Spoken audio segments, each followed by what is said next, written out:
Hey, welcome back to Branching Out. We're gonna make another video this weekend. Got a little bit of work to do. I had to cut the grass again because there's getting so much rain. The grass just grows like crazy. So I had to get out there and cut it once more time. Now I took a look in my little cuttings box there and we found two plants here. I can't tell you which ones they are. They're either apple and or plum. But they have some roots on them, so we're gonna get them in a pot. So they'll go into a larger pot like the 1 gallons right here, and we'll get them started. And near fall, we'll try and find a space for them out in the food forest. Now, the other thing I wanted to talk about was amaranth. So we're gonna definitely grow some amaranth this year. It's a seed plant. It puts out a big bundle of seeds. These happen to be elephant head amaranth, which grows a really big cluster of small seeds. You can crush them down, make a flour, and use them to eat. You can put them in your salad. There's a bunch of things you can do with them. They're so edible. They're totally edible. But what we're gonna grow them for is because they self-seed. There's a good chance we can either keep some seeds and spread them out because there's some spots on the property that I'd rather grow something that can actually be used as a food source. So we're gonna use that food source for the chickens. So we're gonna allow the chickens to throw a bunch of seeds out there and see how they like that. So that's the amaranth, elephant head amaranth. So we'll just be getting them in there, and they definitely need a new pot. So we'll put them in smaller pots to keep them around until they're ready to go into the ground.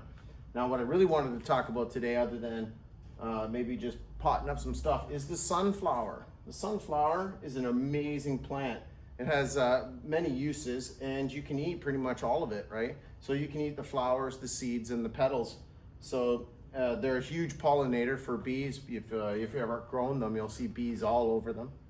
One of the things you should know too is there's so many varieties of it that I couldn't get an accurate count on how many different types of varieties there may be. So I would assume there's up to 100 of them.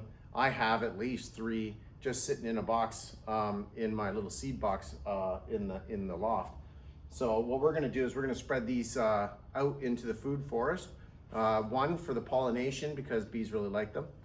They're very pretty, so they're really big, yellow. Everybody knows what a sunflower looks like, and they kind of, symbolize, happiness and smiles and all that kind of stuff. So that's always good to have good vibes around here. We want good vibes in the food forest.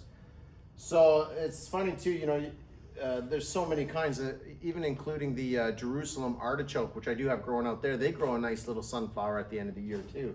So that's kind of neat too. We got a little rhubarb in here.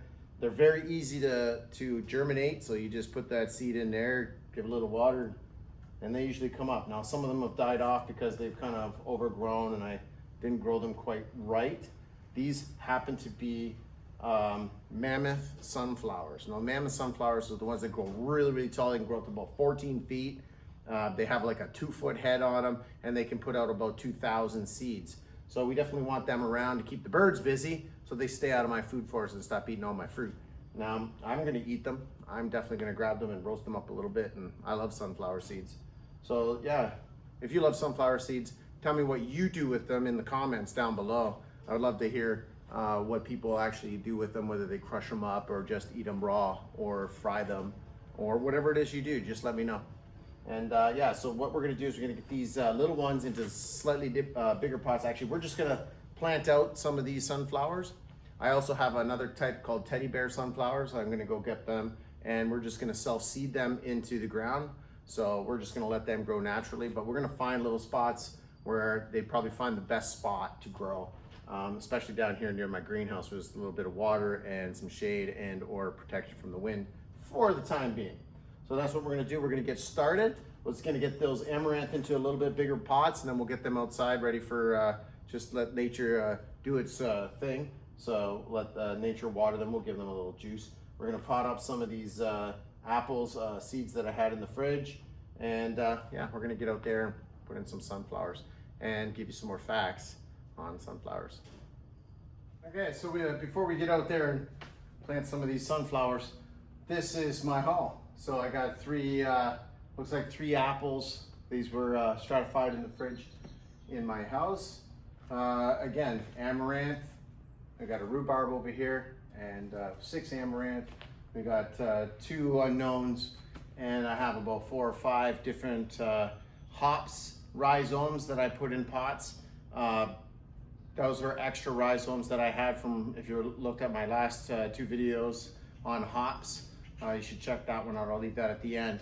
And yeah, so they're doing okay too. I'm starting to see sprouts down there as well. So they're pretty resilient. So yeah, let's get out there, put in some sunflowers, and we'll talk some facts. Sunflowers can be used to clean contaminated soils through a process called phytoremediation. They are hyperaccumulators, meaning they absorb heavy metals from the soil and store in their tissues. This process helps to reduce the concentration of toxins in the soil. Sunflowers absorb heavy metals like lead, cadmium, and arsenic from the soil through their roots. Once absorbed, these metals are stored in the sunflower's tissues, the stems, the leaves, the flower head. This process helps to remove heavy metals from the soil, effectively cleaning it up. After the process, the sunflowers are typically cut down and disposed of properly, as they can't be used for consumption. Another process that they may have been used in is the Chernobyl conflict or the Yokoshima plant to help absorb and clean up nuclear debris following the Chernobyl disaster.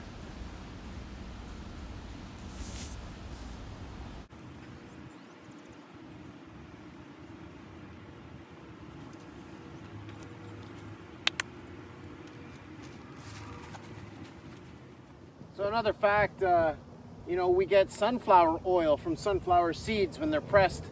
They pull it out. It's full of monounsaturated fats. It's rich in vitamin E, which acts as an antioxidant, and it adds a good taste to a lot of your cooking.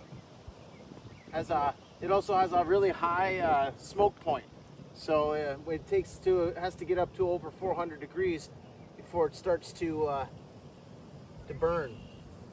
But if it starts to burn, it can put off a certain type of toxic chemical or something that can, it's just definitely not good for you. So definitely don't overcook your sunflower oil, and don't forget to get some because it's healthy for you.